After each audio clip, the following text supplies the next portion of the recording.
Eh bien, nous voilà encore.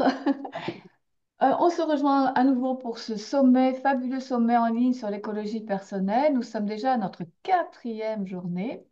Les jours passent et des intervenantes toujours aussi passionnantes avec des sujets très larges, très vastes qui nous donnent énormément de clés pour apprendre à mieux prendre soin de nous. Car on comprend très bien que c'est en prenant soin d'abord de soi qu'on peut contribuer à participer à une évolution du monde, contribuer à un monde plus harmonieux.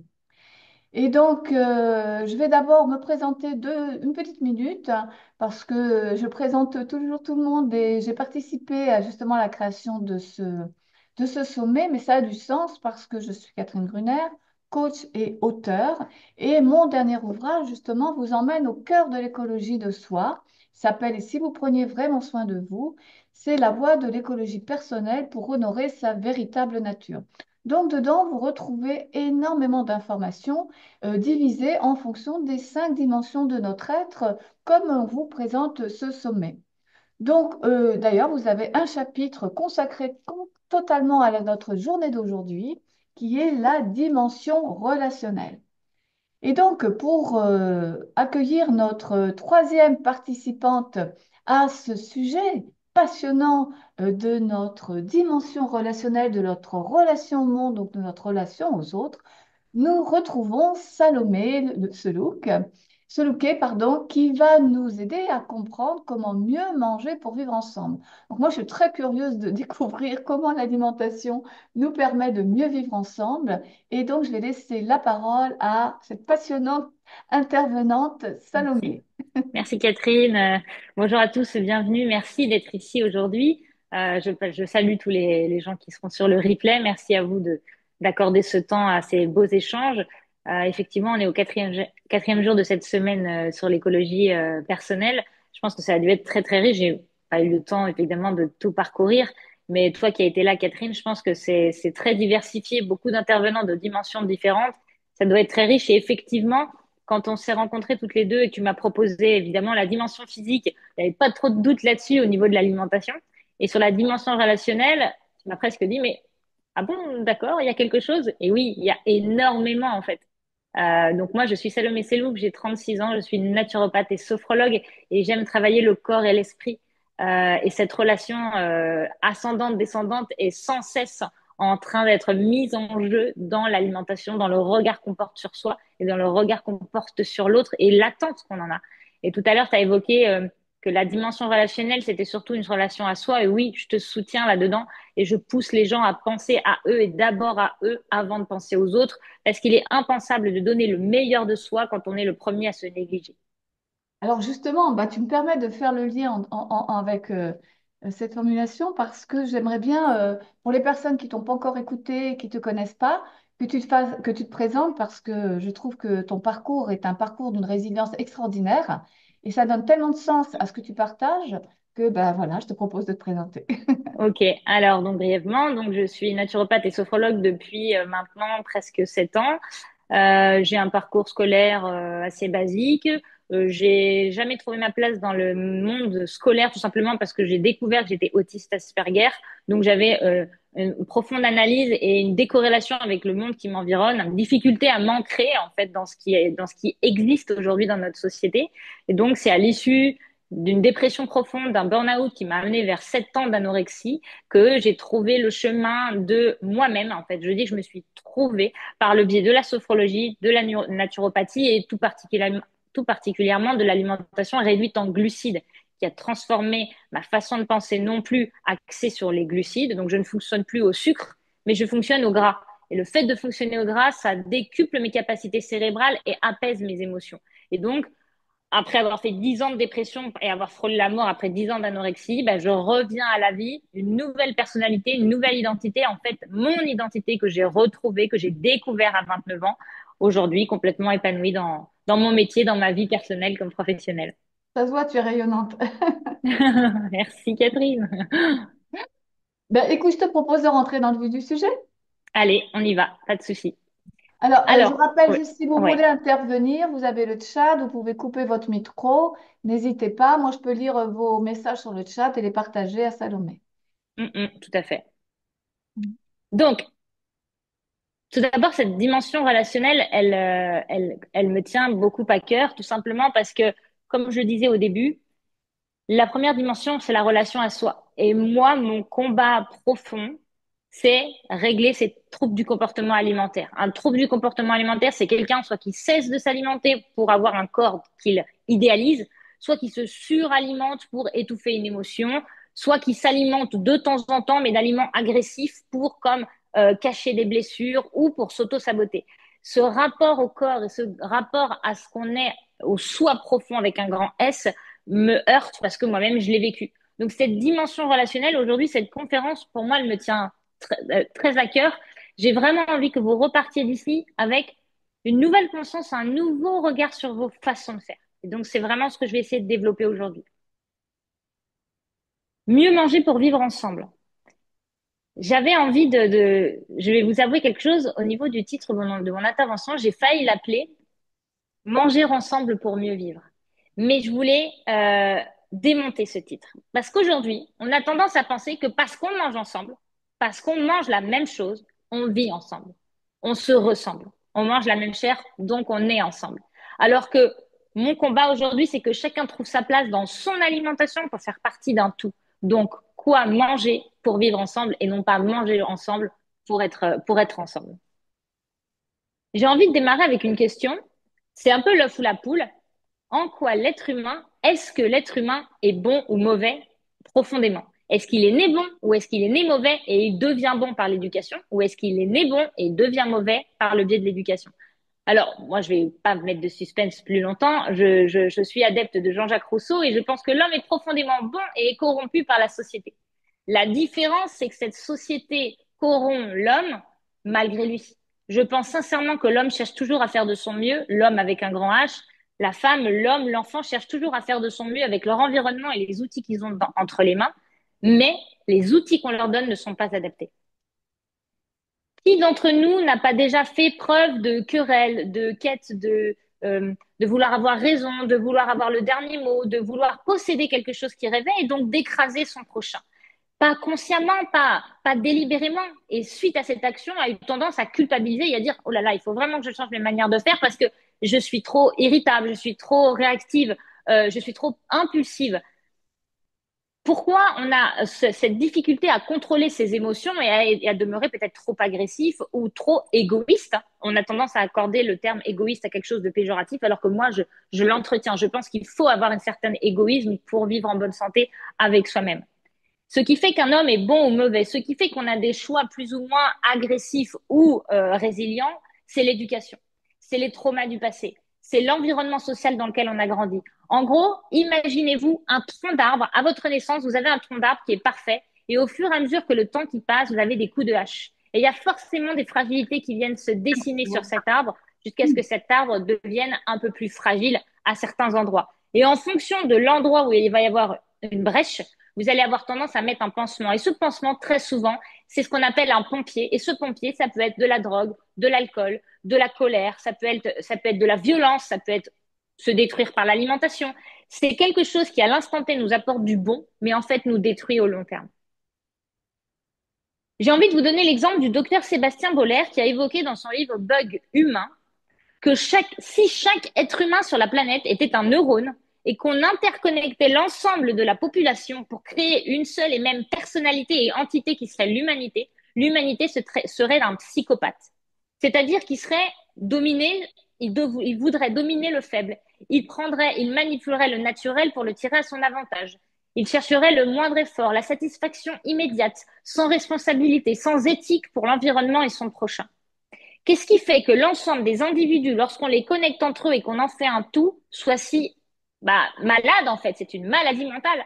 Pourquoi les gens aujourd'hui ont tendance à souffrir, que ce soit de dépression, que ce soit de paranoïa, que ce soit de schizophrénie ou que ce soit simplement de méchanceté profonde et de colère liée à des blessures du passé? Tout simplement parce que ce qui est important, et c'est ça le cœur de ma conférence, c'est que dans toute action, qu'elle soit bonne ou mauvaise, l'objectif de l'être humain, c'est de se charger, c'est de activer son circuit de la récompense. Le circuit de la récompense va être peut-être chez moi activé aujourd'hui parce que je partage mon savoir et que je suis heureuse de faire ce pourquoi j'ai le sentiment d'être faite. Mais certaines personnes se sentent mieux lorsqu'ils viennent potentiellement à faire du mal. Attention, je parle pas de faire du mal, je parle pas de quelqu'un qui tue ou qui poignarde. On n'est pas là-dedans. On est vraiment dans la relation à l'autre, à vouloir le dominer, à vouloir le contrôler, à vouloir garder main mise sur son environnement. On n'est pas dans quelque chose qui va détruire l'autre, mais qui va détruire potentiellement son ego. Pas le corps physique, mais le corps mental. Les problématiques, c'est qu'aujourd'hui, si nous avons des carences en cette activation de circuit de la récompense, c'est parce qu'il nous manque l'essence même, c'est-à-dire les précurseurs. Les précurseurs, ce sont des neuromédiateurs qu'on va avoir dans notre intestin. Et c'est en cela que l'alimentation va permettre aux individus de ne pas avoir besoin d'aller chercher des comportements déviants pour exister, pour garder en survie leur ego et donc d'avoir du mal à vivre avec leur communauté ou même avec eux-mêmes, comme je l'ai évoqué. Donc la première solution, face à cette problématique, face à cette constatation que l'humanité, à l'échelle humanitaire, est plutôt psychopathe, hein, on voit bien hein, l'écologie, les guerres, les jeux de domination entre les pays, on voit bien que c'est très compliqué d'être à l'écoute et d'être bienveillant avec son prochain, la première solution serait déjà d'en prendre conscience. Parce que je dis très souvent nous ne sommes coupables que de ce que nous savons. À partir du moment où tu ne sais pas, on ne peut pas te reprocher quoi que ce soit. Et c'est mon propos d'aujourd'hui. Prenons conscience de nos actions et du pourquoi nous les entretenons. Donc la première chose, nos attitudes, nos comportements, nos choix, nos motivations à court ou à long terme, pourquoi on entreprend ça et quelle énergie s'émane de nous? Est-ce qu'on se sent aligné avec nos propos toute la journée, H24, ou est-ce qu'on a tendance à justement culpabiliser de ses actions, qu'elles soient aussi bien dans son assiette qu'en relation avec les autres ou avec soi? Ce dont j'ai vraiment espoir, c'est que si chacun avait cette capacité de faire une méta-analyse de son propre comportement, il permettra à l'autre d'en faire de même, car nous sommes le reflet de chacun. Et si moi, je fais cet effort de résilience, je renvoie vers l'autre cet effort de résilience qui lui-même se le renverra à lui-même. C'est l'effet papillon. Nous sommes tous un caillou jeté dans la mare et c'est à nous d'aller chercher à diffuser autour de nous. Donc tout ce qui peut être bon chez vous, n'hésitez pas à le diffuser et prenez ce temps de pas de côté. Qu'est-ce qui cloche chez moi et comment aller le travailler? Et c'est à partir du moment où vous aurez conscience que vous pourrez mettre en place des stratégies. En qualité de naturopathe, aujourd'hui, je veux qu'on réponde à cette question. Donc, c'est l'orientation de la conférence. En quoi la socialisation alimentaire soumise à l'orchestration sociale pousse toujours plus l'homme du 21e siècle vers des comportements psychopathologiques qui endiguent le mieux vivre ensemble? La socialisation alimentaire, c'est l'ensemble des processus que l'individu construit, modélise et intègre qui vont lui donner des habitudes alimentaires qu'il va reprogrammer suite à l'intégration à cette société. Donc, qu'est-ce qui fait que l'individu, en grandissant, entretient des comportements qui entravent le mieux vivre ensemble, nourrissant ce comportement psychopathologique? On va y répondre. Je vous pose la question, mais j'ai évidemment quelques réponses. Je ne vous laisse pas avec ce sujet. Nous allons tout d'abord, alors le petit plan, trois parties. Je vais essayer d'être le plus simple. J'espère que vous me suivez jusque-là. N'hésitez pas à poser des questions s'il y en a. La première partie, ça va être, on va parler de psychosociologie de l'alimentation. Qu'est-ce qui se passe au fil du temps dans la relation à l'autre et l'instauration de tout ce qui est autour de la table? On ne parle pas de l'assiette, on parle du sentiment d'être à table.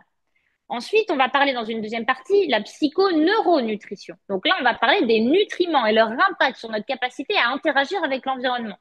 Et on va enfin terminer avec qu'est-ce qui se passe aujourd'hui? Qu'est-ce qu'on met en place? Est-ce que c'est bon? Est-ce que c'est mauvais? Un état des lieux, en fait, une prise de conscience à partir des différentes connaissances qu'on va recevoir.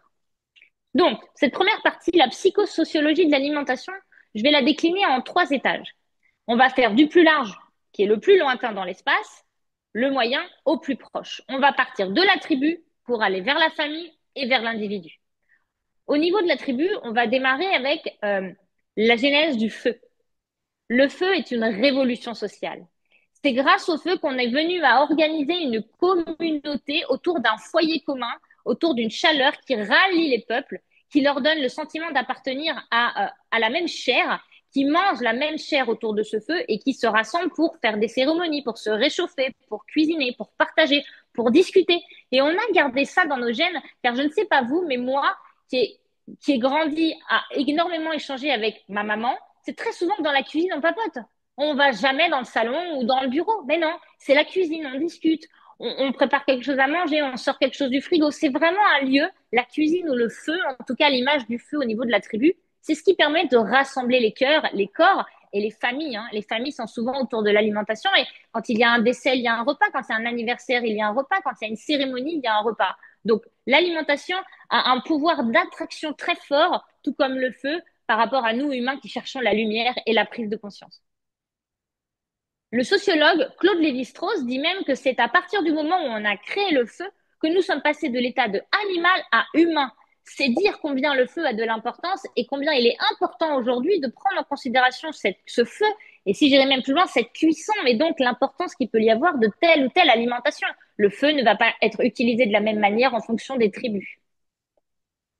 Maintenant qu'on a vu un petit peu la partie très les éloignée de notre histoire sur la genèse un petit peu de l'organisation sociale, on arrive maintenant à la famille. Maintenant, je nous ramène plutôt dans les années, allez, dans les années 50, 30, 50, 70. La famille représente tout autant cette espèce de communion comme l'est le feu, sauf que là, nous n'avons pas d'effet de partage et de transmission autour du feu, comme pourraient l'avoir eu certains Indiens ou chamans, hein, mais plutôt de règles. La famille impose des règles, dominant sur le dominé, l'aîné sur le petit, sur le cadet. Les règles vont être temporelles. On mange à telle heure, on mange ceci. Spatio-temporel. Généralement, les personnes ont leur place sur la table. Et moi, j'ai grandi dans une famille de 5 enfants.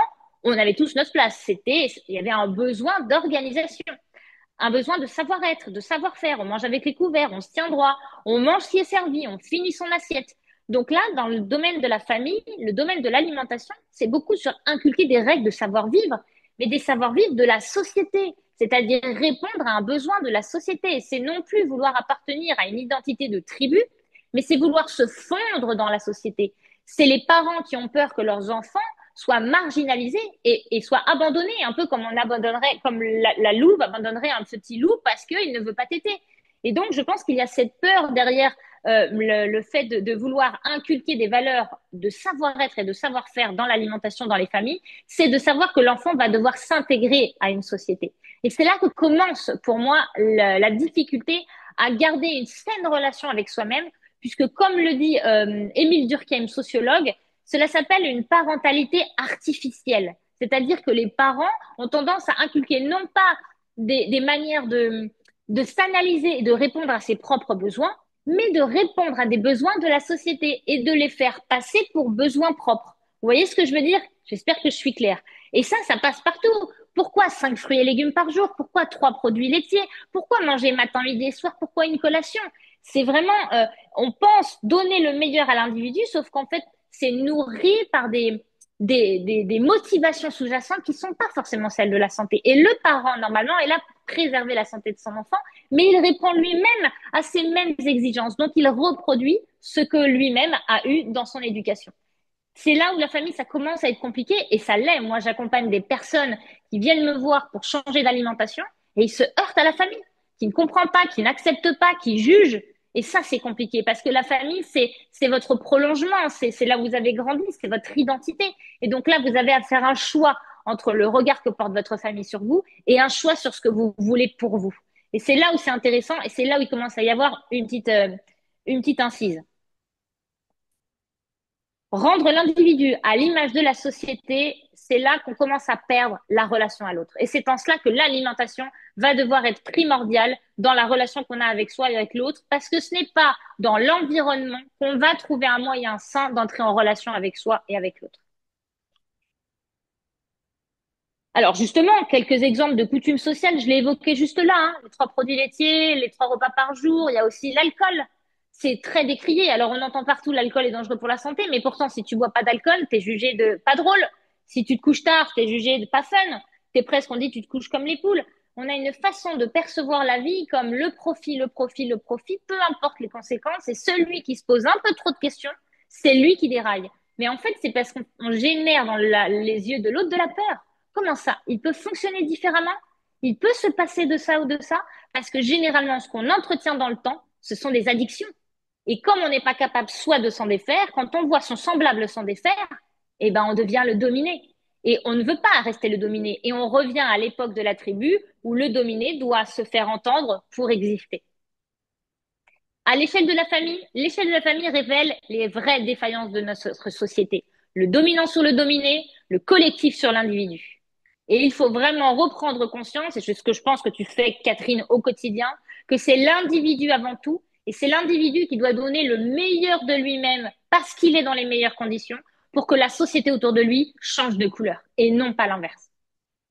Et enfin, la dernière échelle pour cette psychosociologie de l'alimentation, l'individu, évidemment.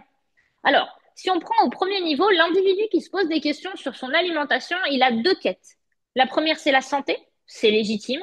Et la deuxième, c'est le plaisir. C'est légitime, sans plaisir, il n'y a pas de survie, il n'y a pas de quête de sens. Il faut que dans chaque action que vous entreprenez chaque jour, il y ait du plaisir. Sinon, ça ne tient pas.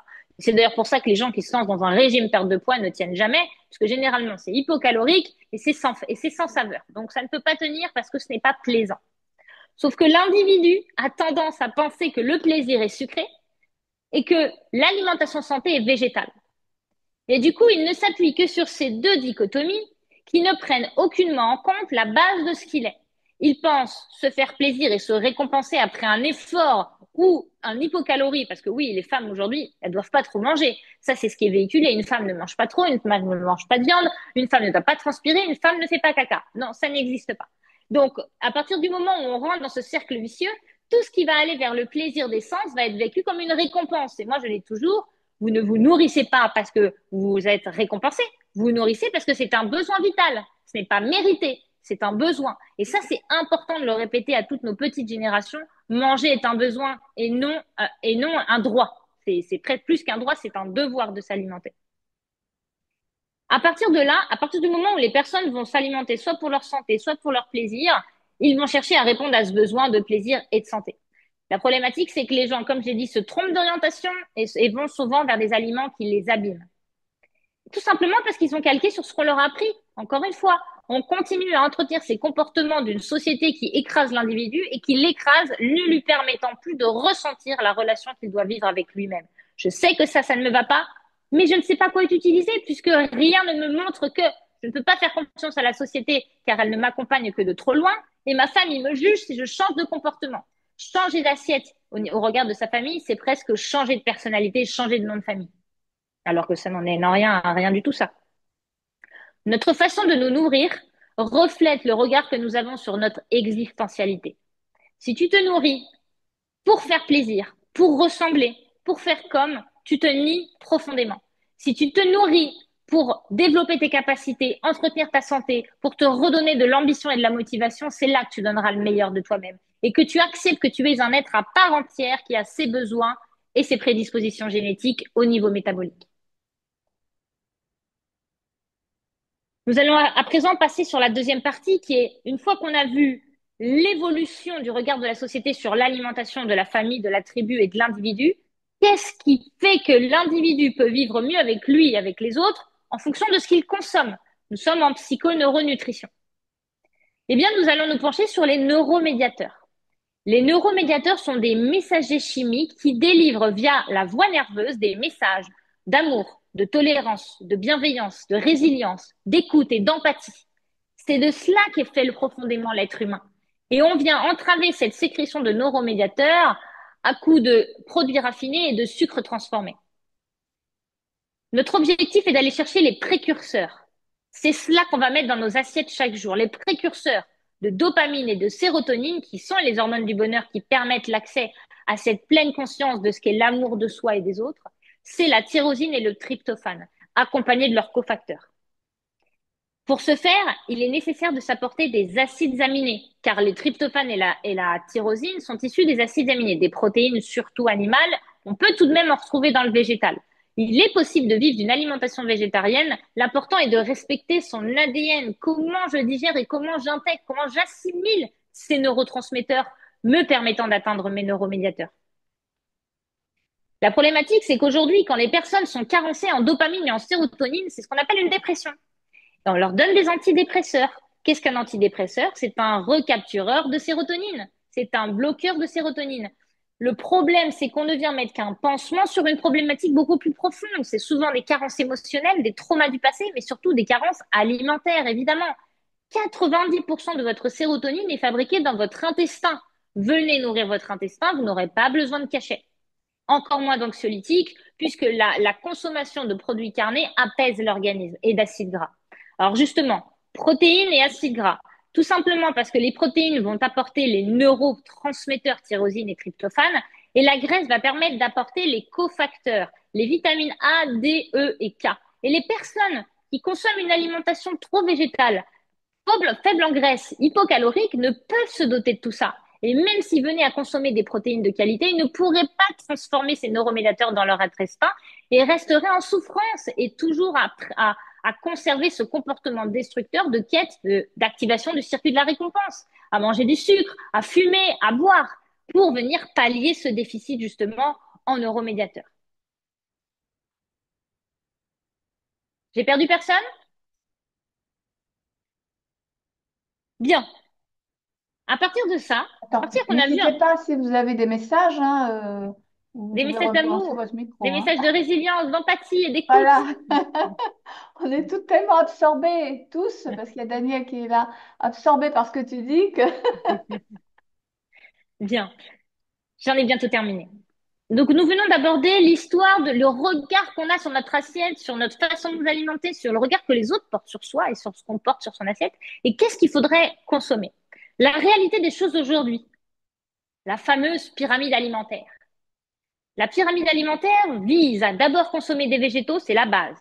Les végétaux à la base de notre assiette. Les céréales et les légumes. En deuxième partie, nous avons les produits laitiers. En troisième, les protéines, en préférant les protéines végétales. Ça, c'est la pyramide alimentaire qui est proposée aujourd'hui par les agences nationales de santé. Et en toute petite quantité, les acides gras en haut de cette pyramide. Eh bien, moi, je vous dis que cette pyramide est une pyramide des troubles métaboliques et des psychopathologies. Aujourd'hui, venir nourrir son intestin de fibres, de lectines et d'antinutriments, vous ne ferez qu'entretenir des troubles psychologiques, car 90% des schizophrènes, des autistes et des gens qui sont en dépression présentent des inflammations intestinales. Si vous commencez à réparer votre intestin, vous serez en mesure de guérir vos propres maladies mentales, comme métaboliques, comme les problèmes de peau, les problèmes de poids, les problèmes d'humeur, les problèmes d'hormones. Pour ce faire, revoyez la base. De quoi est fait votre corps? Quand vous vous touchez, de chair. De quoi est fait vos cellules? L'ensemble de vos cellules possède une enveloppe qui s'appelle phospholipides. Ce sont des graisses. Votre pyramide doit être des protéines, des graisses quasiment en identique quantité. Nous sommes faits de l'un et de l'autre. Votre cerveau est 50% de graisse. Là-dessus, vous venez y apporter des végétaux. Des végétaux pour le plaisir, des végétaux pour varier, des végétaux qui vous font plaisir. Et là-dessus, pourquoi pas quelques produits laitiers par semaine. Mais la base de notre alimentation doit être ce qui nous ancre dans le sol, ce qui nourrit notre microbiote et ce qui répare notre cerveau et permet une meilleure circulation sur la voie neuronale. Les messages les messages des neuromédiateurs passent par la voie nerveuse. Et les messages nerveux, les synapses, les neurones sont nourris par le gras. Les gaines de myéline qui entourent nos neurones ne sont faits que de gras. Et les personnes qui souffrent de Parkinson et de la maladie de Charcot sont des gens qui sont carencés en cholestérol. Le gras, le cholestérol est votre salut dans la guérison de votre corps et de votre relation à vous et aux autres. À partir du moment où on a dit ça, on n'a pas vraiment dit l'essentiel parce que c'est pas parce que je vous donne ces connaissances que vous allez les mettre en place. Vous êtes forcément plein d'habitudes, de coutumes, d'éthiques, de croyances, de fausses croyances sur votre alimentation et peut-être même que moi, j'ai encore des fausses croyances sur mon alimentation parce que je n'ai pas toutes les réponses et j'ai moi-même une façon d'être, d'avoir évolué qui a modelé le regard que je porte sur l'alimentation. Ce qui est sûr, c'est que l'être humain cherche toujours à faire de son mieux. Il cherche toujours à aller mieux. Il cherche toujours à aider son prochain. Il cherche toujours à guérir. Mais maintenant, derrière cette volonté profonde de guérir, mais à la fois de vouloir faire attention au regard que l'on porte sur soi, malheureusement, vous allez devoir choisir. Vous devez parfois abandonner l'idée d'être parfait aux yeux des autres pour devenir parfait pour vous-même. C'est là où je vais vous lancer 3 défis. 3 petits défis que vous allez mettre en place quand vous le souhaitez, évidemment. Je ne vais pas être derrière vous pour vérifier. Première chose, dopez-vous de tyrosine et de tryptophane à chacun de vos repas, c'est-à-dire des protéines. Bien sûr que je les voudrais animales parce que je prône les produits animaux. Nous sommes animales et je vois les bienfaits sur les gens que j'accompagne.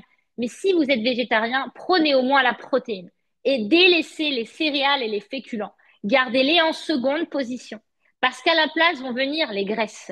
Donc, ce que je vous demande, c'est qu'à chaque repas, vous ayez une source de graisse, une source de protéines. C'est indispensable pour votre santé. Deuxième travail que je vais vous demander à faire, et pas des moindres, une réelle introspection. Une réelle introspection. Vous allez choisir un comportement que vous avez chez vous. Par exemple, pourquoi quand je rentre à 18 heures, j'ai besoin d'un verre de vin?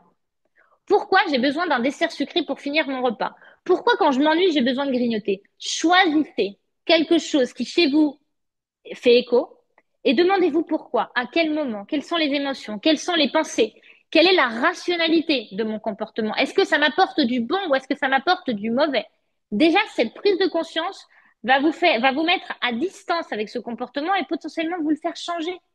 Ça, c'est mon travail. J'ai tendance à écouter les personnes et je l'entends en fait à travers leur comportement alimentaire, les carences et les défaillances que vous pourrez retrouver dans mon e-book que j'ai incorporé dans le pack du sommet, les différentes carences en micronutriments qui peuvent vous aider à comprendre pourquoi vous avez des fringales, pourquoi vous avez des coups de fatigue, pourquoi vous avez des coups de colère. Je vous laisserai aller le visionner. Et enfin, le troisième objectif que je vous demande, et là c'est presque le plus important, on est dans la dimension relationnelle. Quand je vous demande d'être égoïste, quand je vous demande de penser à vous, quand je vous demande de délaisser le regard de l'autre sur vous-même et de penser rien qu'à vous, faites l'inverse quelques secondes. Observez l'alimentation de celui qui est en face de vous et demandez-vous, est-ce que ça vous crée de la colère, du dégoût, de la frustration, de l'envie? Essayez de vous mettre à sa place et échangez avec lui. Choisissez quelqu'un de votre entourage. Pourquoi tu manges comme ça? Qu'est-ce que ça t'apporte? Est-ce que tu sais pourquoi tu fais ça? Est-ce que c'est une habitude? Est-ce que c'est un choix? Est-ce que c'est pulsionnel? Est-ce que c'est délibéré? Est-ce que c'est pensé, anticipé? Vous voyez, c'est pas anodin que de manger, c'est même l'acte le plus intime qu'il existe car c'est quelque chose qu'on en rentre dans son propre corps. Et en tant qu'anorexique, passé d'anorexique, la moindre chose que je mettais dans mon corps, je le subissais comme un viol. Il y a vraiment eu dans mon cerveau comme un verrouillage entre s'alimenter et être violé parce qu'on me donnait à manger. Donc vous voyez, si vous avez tendance à vous détacher de la manière dont vous vous alimentez, dites-vous que c'est beaucoup plus profond que ça et que vos comportements avec votre environnement doivent sûrement venir de ce que vous mangez, justement. Pour terminer, ce que j'aimerais vous dire, c'est que vous devez absolument vous passer en priorité tout simplement parce que vos capacités, votre potentiel, votre lumière, vos points forts doivent être une source de, comment dire, d'inspiration pour les autres. Et c'est à travers votre propre changement, le regard que vous portez sur vous et l'amélioration de vos habitudes alimentaires que vous allez parvenir à transmettre ça aux autres et donc à améliorer l'ensemble de la communauté et du vivre ensemble au quotidien, au fur et à mesure de l'année et pour toutes les prochaines générations. Eh bien, Merci Salomé, beaucoup. tu as encore un Merci. petit peu de temps, hein. Alors, dans ce cas-là, on va peut-être les laisser pour les questions. Oui, Il peut-être y a qu'ils une ont des questions. personne qui nous a dit tout va bien, je bois les paroles de Salomé, tu vois. C'est l'heure de se nourrir, mais tout le monde Oui, oui. se nourrit de tes paroles. C'est vraiment passionnant. Moi, j'ai une question. Alors, je laisse chacun de préparer ses questions. Vous pouvez mettre Bravo Salomé, conférence très claire. Voilà.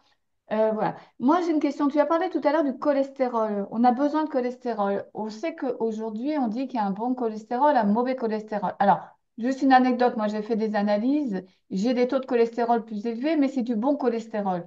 Est-ce que tu prends ça en compte? Est-ce que quand même, dans les notions de gras que tu soutiens, est-ce que ça va jouer sur les deux cholestérols? Est-ce que pour toi, il y a un bon et un mauvais? Oui, alors, il n'existe aucunement de bon et de mauvais cholestérol. Ça, c'est une étiquette, tout comme la société pose sur celui qui est bon et celui qui est mauvais. Il n'y a pas de bon et de mauvais. Du cholestérol, c'est du cholestérol. Ça s'arrête là. La différence entre le LDL et le HDL, c'est simplement que le LDL va amener le cholestérol aux cellules et le HDL va ramener le cholestérol des cellules vers le foie. C'est comme si je sortais de ma maison pour aller au travail, j'emprunte le LDL et pour rentrer chez moi, j'emprunte le HDL. Le LDL est désigné comme mauvais parce que c'est celui qui libère le cholestérol dans le sang. Et comme aujourd'hui, on a tendance à penser que le cholestérol est dangereux pour sa santé, on préférait pas qu'il sorte. Donc, on n'a pas envie que le taxi LDL il soit en route. Sauf que c'est un besoin. Le cholestérol est vital. Le cholestérol, on le veut haut. Le cholestérol total, on le veut haut. Le cholestérol HDL, on le veut haut. Et le LDL, on le veut haut. Il n'existe aucun mauvais cholestérol. Ce qui n'est pas cholestérol, mais qui est à réduire, ce sont les triglycérides. Donc, quand on dit j'ai du cholestérol, j'ai envie de vous dire heureusement, tu n'aurais pas de cholestérol, tu serais mort. On ne vit pas sans cholestérol. Et d'ailleurs, si tu cesses de consommer des acides gras, tu fabriqueras du cholestérol parce que c'est vital. Et que 75% du cholestérol est fabriqué par le foie. Arrête de consommer du gras, tu ne vas pas changer ton taux de cholestérol. Et tu vas même plus facilement mourir de démence, puisque le cholestérol est un carburant, une sorte de carburant du cerveau. Et il est même carburant des surrénales, du cortisol. Tout ça, c'est nos instincts de survie. Sans cholestérol, on meurt d'inanité, en fait. On n'a plus aucune force, aucune volonté. L'objectif, c'est de réduire son taux de triglycérides. Comment on fait? Très étonnamment, et je peux comprendre que ce soit compliqué à comprendre. Notre façon de créer de la réserve énergétique. On remplit nos réservoirs énergétiques en tant que corps humain, c'est sous forme de graisse. Peu importe ce que tu consommes, que ce soit du sucre, que ce soit de la viande ou que ce soit du gras, ton énergie sera transformée en graisse. Donc le gras que vous avez sous votre peau n'est pas du gras que vous avez consommé. C'est potentiellement du sucre, c'est potentiellement de la protéine. Et le problème, c'est qu'on a tendance à penser que le gras consommé se transforme en graisse, mais pas du tout en fait. Si vous ne veniez si vous ne veniez que de vous consommer, que de consommer des graisses, vous ne stockeriez aucune graisse. Parce que pour stocker, il faut de l'insuline. Et j'en reviens du coup à mon triglycéride, le marqueur de graisse qu'il faut réduire. Plus vous consommez de sucre, plus le sucre est transformé en triglycérides. Et Donc, si vous voulez protéger votre santé cardiovasculaire, votre objectif, c'est de réduire le taux de triglycérides et donc de réduire le taux de glucides et donc d'augmenter le taux de lipides. Je vous laisserai retourner à la conférence que j'ai effectuée mercredi sur la dimension physique où j'ai abordé la notion de réduire son taux de glucides pour augmenter son taux de lipides pour apporter de l'énergie. Vous voulez réduire le taux de triglycérides, donc le mauvais cholestérol, qui n'est pas du cholestérol, mais c'est celui-là qu'on devrait pointer du doigt. Réduisez vos taux de sucre, augmentez vos taux de graisse. Vous allez forcément augmenter tous les cholestérols qui sont nécessaires et vitaux. une réponse très claire, merci. Alors, Lucie, mes superbes interventions, bravo. Est-ce que vous avez des questions complémentaires, Carole, Céline? Daniel, Parce que ça remet quand même pas mal en question nos croyances hein, sur l'alimentation. Tu as dit des choses là qui sont, qui peuvent être dérangeantes ou en tout cas qui nous interpellent parce que ça remet en question des vérités eh oui, qu'on nous eh inculque oui, depuis le le... petit déjeuner à la française est une ineptie. Croissant, beurre, tartine, jus de fruits, chocolat, café. Il n'y a rien de pire pour l'organisme que de démarrer sa journée sous un pic de stress et de glycémie et d'insuline et de cortisol. Et après, on s'étonne pourquoi dans le métro parisien ou sur le périphérique, il y a des gens qui manquent de civilité. Consommer de la viande, consommer des œufs, consommer du fromage, consommer du beurre. Si on part dans le végétal, consommer un peu de tofu, consommer de l'huile d'olive, consommer de l'avocat, consommer des graisses et des protéines et vous verrez que vos humeurs, vous n'allez pas vous reconnaître. On va vous marcher sur pied, vous allez dire merci. C'est-à-dire que depuis mercredi, je n'ai mangé que de l'avocat au petit déjeuner, des fruits secs et puis je sais plus quoi, mais je n'ai fait que du salé et j'ai essayé justement. Formidable, Catherine. Maintenant, il Alors te c'est un manquerait défi, peut-être un œuf. je le suis. Un œuf peut-être. Tu es végétarienne, pas végétalienne. Oui, oui, oui, oui. Un œuf au petit déjeuner. Oui, alors pas C'est tous les jours. l'aliment Hein. parfait. Oui. Pourquoi pas tous les jours? Parce que tu n'accepterais pas au niveau du goût? Non, pas ça, c'est par rapport à l'élevage. Ah, d'accord. Même si tu choisis un élevage de qualité, un bleu blanc cœur, un bio? Oui, mais on sait au niveau de la poule si on pousse vraiment très loin. Donc, mais une fois de temps en temps, j'en mange. Donc, une fois par C'est semaine. bien, Allez. c'est très bien. Je ne vais pas te dire combien j'en mange par jour parce que je vais te faire tomber de ta chaise. Oh bah, hier, mon mari en a mangé trois d'un coup, tu vois. Donc, Ah bah oui, mais oui, oui. C'est un petit joueur. d'accord. Lucie, bonjour. Oui, Oui, Lucie, avec une bonjour, question. merci beaucoup hein, pour cette intervention qui est hyper riche, tellement claire. Merci. Ça donne vraiment envie enfin moi personnellement, envie de m'engager et de te dire, mais viens, et j'ai envie de continuer la conversation. Ah bah oui, Euh, bah avec plaisir. je me suis permise, il y a deux choses qui m'ont interpellée. La Oui. première chose, tu vois, je viens d'une famille aussi qui est avec cette tradition pied noir. Et juste pour noter l'anecdote où mon cousin me dit, bah, j'ai pas voulu manger à Shabbat bah, les produits traditionnels parce que, bah, en fait, je suis dans une alimentation que je voudrais, voilà, voilà, plus saine. Et en fait, il a été jugé par toute sa famille. Oui, J'ai trouvé ça mais tellement violent. oui. Donc voilà, je voulais partager ça parce que vraiment, ça, je pense que ça joue à... Mais c'est un en- combat.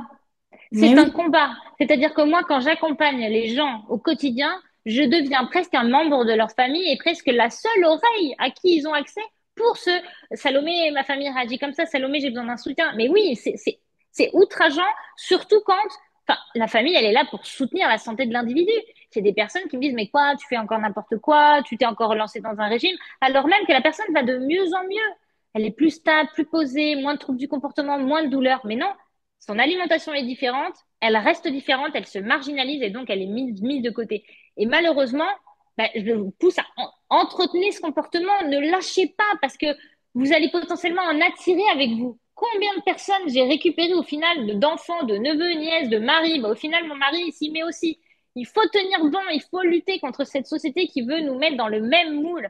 Merci pour ton témoignage ici. C'est vraiment, ça m'attriste toujours très fort et c'est pour ça que quand je coach en présentiel, comme là, on est en consultation, par exemple, mais je suis présente du lundi au dimanche à n'importe quelle heure. Je réponds aux messages. Parce que, évidemment, on va peut-être avoir une consultation avec moi à 14 heures, mais à 18 heures, il y a peut-être un coup de mou, il y a peut-être eu une altercation avec quelqu'un de la famille et la personne, elle va peut-être avoir envie de se réfugier dans le sucre parce qu'elle se sent mal. Et non, je lui dis, t'as besoin de moi, tu m'envoies un message, je suis là, je suis ton soutien, ta béquille, le temps que tu retrouves confiance et que ta famille accepte ton changement. complètement. Et Mhm. merci, hein, parce que vraiment, il y a aussi il y a deux choses. J'aurais une question, mais il y a la deuxième chose qui m'interpelle. Les gens ne me comprennent pas. Tu vois, par exemple, depuis que je suis au collège, je mange des sandwichs au thon le matin parce que j'adore ça. Le jugement, mais qu'est-ce que tu fais? Bah, j'ai faim, je mange. Oui, mais c'est n'importe quoi. Bon, bref, il a fallu quelques mois et tout le monde voulait manger mon sandwich à la récré. Euh, mais ce que je dis au fur et à mesure, mais en fait, on fait partie des rares pays dans le monde à manger à vouloir absolument nous faire manger du sucré, quoi. Mais évidemment, Il n'y a pas évidemment. raisonner, quoi. Enfin, Non, mais si, de toute façon, quand tu réfléchis, moi, j'aime baser mon discours sur l'évolution, le caractère évolutionniste. Ça fait combien de temps qu'on a accès à du sucre, à du pain, à des croissants? Ça fait pas des décennies, hein, pas ouais. des milliers d'années. Et pourtant, les gens sont persuadés que c'est comme ça qu'il faut faire. Et quand tu sors de cette ligne, t'es passé pour un fou. Mais comment ils mangeaient il y a 5000 ans? Ils mangeaient pas comme ça. Moi, je me base là-dessus, mais ensuite, je me base sur mon propre bien-être et sur le bien-être que je génère chez les autres. C'est-à-dire que les gens ont tendance, comme je disais tout à l'heure, à avoir peur du changement. Je préfère rester avec mes douleurs et mes troubles plutôt que changer quelque chose et d'aller mieux. J'ai des gens qui ont peur de la réussite, de réussir à se défaire de leurs douleurs. Et ça, c'est la peur d'abandonner tout leur passé, leurs souvenirs, leurs habitudes. Mais et c'est très souvent d'ailleurs que les gens qui viennent me voir me disent souvent, je viens en dernier recours parce qu'ils en peuvent plus. Et il faut des années et des années de souffrance avant de décider de changer les choses. Donc bravo à toi déjà d'asseoir ce ton au petit déjeuner. Je t'accompagne avec mon saucisson et mon beurre tous les matins. Ah, mais pareil, les gens étaient étonnés que je mange des rillettes. Mais, Ah, c'est bon. mais c'est toi qui as tout raison. C'est toi qui as raison. C'est toi qui as raison. La touche de sucre, qu'elle soit de fruits, de sucre, de biscuits, de pain, de céréales, ça doit être une anecdote. J'appelle ça une décoration dans l'assiette. C'est pas ce que tu vas manger. Ta base, c'est de la viande, de la graisse. Tu viens ajouter des légumes si t'en veux et des céréales si t'en as envie. C'est comme ça qu'on arrive à réparer un métabolisme et un cerveau. Mais complètement, mais merci, hein, parce que vraiment ce truc de les gens te regardent comme si tu étais un extraterrestre alors qu'en fait tout est inversé. Alors, Enfin, attention, comme je disais, ils te regardent comme un extraterrestre, mais ils t'envient. Combien de personnes que je lance en alimentation cétogène me disent, mais je vais avoir le droit de manger tout ce qui m'a été interdit jusqu'à maintenant. Quand tu manges du thon, du saucisson, quand tu manges des rillettes, quand tu manges du fromage, en fait, c'est ce que les gens s'interdisent de consommer. Et quand hmm. toi, tu viens leur montrer que tu manges ça matin, midi et soir, en fait, ils osent pas, mais ils en rêvent, en fait. Et quand ils commencent à consommer du beurre, ils se rendent compte qu'en fait, c'était ça qui leur manquait. Je te promets, j'étais en consultation hier soir à 19 heures avec un jeune homme qui a de gros, gros troubles anxieux sous antidépresseur depuis 15 ans. Je te promets, le premier soir où il s'est mis à l'alimentation cétogène, c'est-à-dire réduite en glucides, à consommer beaucoup de graisse, il m'a dit, j'ai mangé du beurre, j'ai senti que je pouvais arrêter les antidépresseurs du jour au lendemain. Du jour au lendemain. Le beurre est venu pallier son trouble cognitif. Il est venu nourrir de cholestérol, lubrifier son cerveau, apaiser son intestin. Le Mm. gras, c'est un cadeau du ciel que tout le monde devrait consommer en plus grande quantité et à tous les repas. Aujourd'hui, on l'a diabolisé, comme Catherine parlait tout à l'heure du cholestérol. On a diabolisé. Le cholestérol, vous êtes mort sans. Sans le sucre, vous êtes en vie. Choisissez ce que vous mettez dans votre assiette, du sucre ou du gras. Merci beaucoup, hein. Ah ouais, quel beau mot de J'aurais la fin. tellement de sujets à parler avec toi, mais j'ai posé ma question pour pas prendre le gras, c'est la vie. Ah oui. J'adore manger, quoi. Enfin, je veux dire, j'ai l'impression de me priver de quelque chose qui est nourrissant et qui me donne du plaisir, Et tu quoi. ne dois pas. L'être humain est un animal à la base. Avant le feu, avant que Lévi-Strauss nous dise qu'on était des humains, l'animal jamais ne se contrôle et ne se restreint. Tu dois pouvoir t'alimenter sans jamais mesurer ce que tu consommes et ne jamais tomber malade. C'est-à-dire ne jamais prendre de poids. Si tu prends du poids en mangeant plus, voire en mangeant moins, parce que j'ai des gens qui se retiennent de manger et qui prennent du poids, c'est qu'il y a un problème. Tu dois pouvoir manger à ta faim sans limite. Mais évidemment, pas du sucre.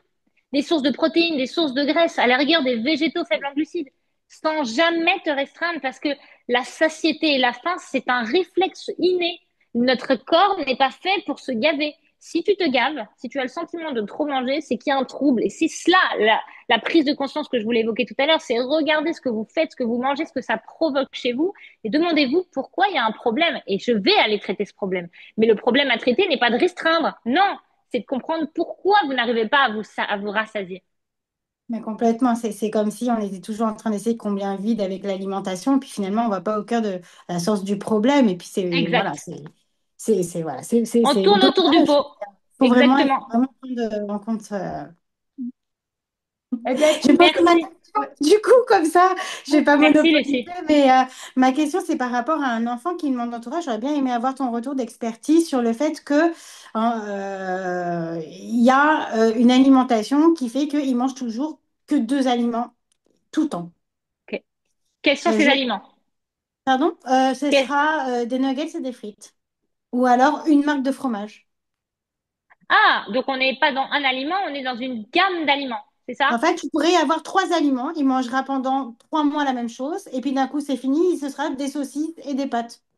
Ok. Et ce sera 3 mois encore ou 6 mois. C'est un enfant très anxieux qui a besoin de régularité et de routine pour faire confiance. Donc c'est un enfant qui manque de confiance, qui a besoin de s'exprimer, qui a besoin de faire l'expérience de la nouveauté et de la réussite. C'est-à-dire c'est un enfant qui est profondément anxieux. Donc je ne sais pas s'il est introverti, extraverti, comment il travaille, mais je dirais que là, la lutte, elle n'est pas dans son assiette. Parce que c'est comme je disais tout à l'heure, pour lui, c'est un pompier d'agir comme ça. Comme je disais tout à l'heure, tu sais, le TCA, l'alcool, la drogue, c'est un moyen de rassurer l'organisme, d'étouffer une émotion. Et ben lui, c'est à travers ce comportement qu'il rassure son organisme. Donc, il faut pas aller lui changer ce qu'il a dans l'assiette. Parce que le problème n'est pas là. Le problème, il est plus profond. Il est dans le rapport au monde et à l'anxiété. Donc là, il y a un gros terrain anxieux et de manque de confiance. Et lié à la nouveauté d'ailleurs. Donc, pour moi, c'est pas un problème alimentaire un problème sous-jacent.